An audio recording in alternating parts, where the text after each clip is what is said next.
நமது ஊரின் நமது பெருமைகள் அப்படின்ற தலைப்புல நம்ம இன்னைக்கு பார்க்க போறது ஜோலார்பேட்டை. ஜோலார்பேட்டை அப்படின்னாலே எல்லாருக்கும் முதலில் நினைவுக்கு வருவது ரயில்வே சந்திப்பு நிலையமாகும். இங்கு இது மட்டும் அல்லாமல் மற்றும் ஒரு சில சிறப்பு அம்சங்களும் இதில் இடம்பெற்றுள்ளன. அது என்னவென்பதை நாம் தொடர்ந்து பார்ப்போம்.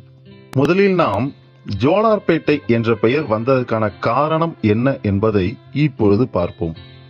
இந்த பகுதியில் கடந்த 120 ஆண்டுகளுக்கு முன்பு ஆங்கிலேயர்கள் குடியேறினார்களாம். அப்போது இப்பகுதி முழுவதும் காடுகளாகவே காட்சியளித்ததாம்.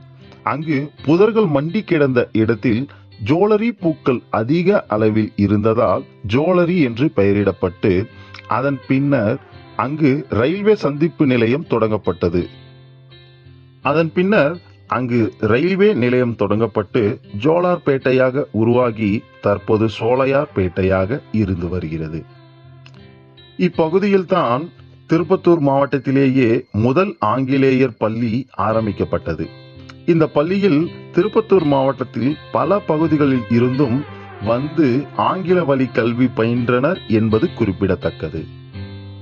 இது மட்டுமல்லாமல் இவர்களால் கட்டப்பட்ட பள்ளிகள் இங்கு தமிழ் வழியில் 5ஆம் வகுப்பு வரையும் ஆங்கில வழியில் 10ஆம் வகுப்பு வரையும் இருந்திருக்கின்றதாம். ஆனால் இவைகள் இப்பொழுது நடைமுறையில் இல்லை. அன்றைய காலகட்டத்தில் ஏசிய அளவிலேயே மிகப்பெரிய ரயில்வே சந்திப்பு நிலையமாக வலம் வந்து கொண்டிருந்ததையும் அழுது கொண்டிருக்கும் பிள்ளைக்கு தாய் ஆறுதல் கூறி உணவளிப்பது போல தண்ணீருக்காக தவித்துக் கொண்டிருந்த நமது சென்னை மாநகருக்கே தண்ணீர் வழங்கிய மண் நமது திருப்பத்தூர் மாவட்டத்தில் அமைந்துள்ள சோலையார்பேட்டை என்பதை நாங்கள் பெருமையுடன் சொல்கின்றோம்.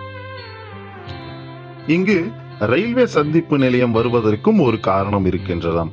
அதை பற்றி அறிந்து கொள்ள நாம் 150 ஆண்டுகளுக்கு பின்னோக்கி சென்று பார்ப்போம் வாருங்கள். 1809 பிரிட்டிஷ் ராணுவ மையம் நிறுவப்பட்டது. சென்னையில் உள்ள குடியேற்ற நிர்வாகத்துடன் புதிய சிவில் மற்றும் இராணுவ புறக்காவல் நிலையங்களுக்கு இடையே அதிக போக்குவரத்து தொடர்புகளை ஏற்படுத்த வேண்டிய தேவை இருந்ததால் நாட்டின் ரயில்வே வரைபடத்தில் தேடிக்கொண்டிருந்த பொழுது பெங்களூரு கிடைத்தது. அதனால்தான் பெங்களூரு தென்னிந்தியாவிலேயே ஓர் முக்கிய இராணுவ மையமாக மாறியது. அதன் பின்னர் 1840களில் இந்த ரயில் பாதைகளுக்கான திட்டங்கள் பிரிட்டிஷ் நாடாளுமன்றத்தில் விவாதிக்கப்பட்டன. இந்த திட்டத்திற்கு தொழிற்சார்ந்த நிறுவனங்கள் பெரும் ஆதரவு அளித்தன. அதற்கு அடுத்ததாக 1845களில் பிரிட்டிஷ் அரசாங்கத்தால் ரயில் பாதை அமைக்க தொடங்கப்பட்டது. இறுதியாக பெங்களூரு மற்றும் சோலையார்பேட்டைக்கு இடையே 149 கிலோமீட்டர் அகலப்பாதை அமைக்கப்பட்டது. பின்னர் ஆகஸ்ட் மாதம் 1864 போக்குவரத்திற்காக திறக்கப்பட்டது. இந்த பாதை ஆரம்ப காலத்தில் இராணுவ நோக்கங்களுக்காக மட்டுமே பயன்படுத்தப்பட்டது. அதன் பிறகு பின்வரும் நாட்களில் பொதுமக்களுக்காகவும் திறக்கப்பட்டது. ஆங்கிலேயர்களால் கட்டப்பட்ட ரயில்வே சந்திப்பு நிலையம் இப்பொழுது அங்கு இல்லை.